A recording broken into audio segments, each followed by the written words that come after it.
আজকে আমরা চলে এসেছি মামির বাড়িতে জামাই ষষ্ঠী উপলক্ষে। আজকে কিন্তু মামির প্রথম জামাই ষষ্ঠী, তাও আবার ভাগ্নের জামাই।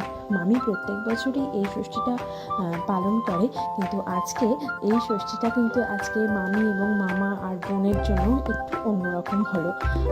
যাই হোক, মামা বলেছিল যে মামার বাড়ি যাওয়ার জন্য, মানে দত্তপুকুরে যাওয়ার জন্য আমাদের তিনজনকেই ইনভাইট করেছিল, কিন্তু ভীষণ ভীষণ রকমের আনস্টেবল ওয়েদার। তো তোমরা সকলেই জানো এই আনস্টেবল ওয়েদারের জন্যই আমরা আমাদের পুচকুকে নিয়ে মানে এত দূর ট্রাভেল করতে একদম রিস্ক পাইনি। যাই হোক, মামা মামি দুজনেই পরে বললো যে এত দূর আসতে হবে না বাবুকে নিয়ে, আমরাই তোদের কাছে চলে যাচ্ছি। তাই জন্য আমরাও কিন্তু ভীষণ ভীষণ ভীষণ হ্যাপি। মামা মামি দুজনেই আমাদের কাছে চলে এসেছে, আর বোনও চলে এসেছে। আজকের দিনটা খুব খুব সুন্দরভাবে আমরা মামির বাড়িতে কাটালাম, ভীষণ অন্যরকমভাবে কাটালাম। আর মামির এই রিচুয়ালসটা তো দারুণ লাগলো।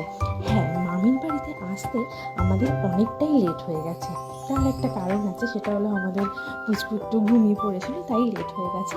যাই হোক, লেট করে মামির বাড়িতে এলো, কিন্তু যতক্ষণ আমরা মামির বাড়িতে সময় কাটিয়েছি পুরোটা সময় কিন্তু দারুণ আনন্দ হয়ে উঠল।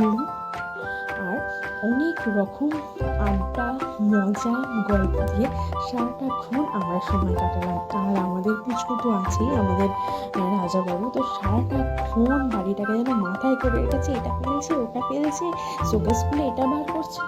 আর খালি কিছু বলার নেই, ভীষণ ভীষণ রকমের দুরন্তপনা ওখানে গিয়ে শুরু করে দিয়েছিল। যাই হোক, দারুণ দারুণ এনজয় করেছি। আর মামাকে অসংখ্য অসংখ্য অসংখ্য থ্যাংক ইউ, লাভ ইউ।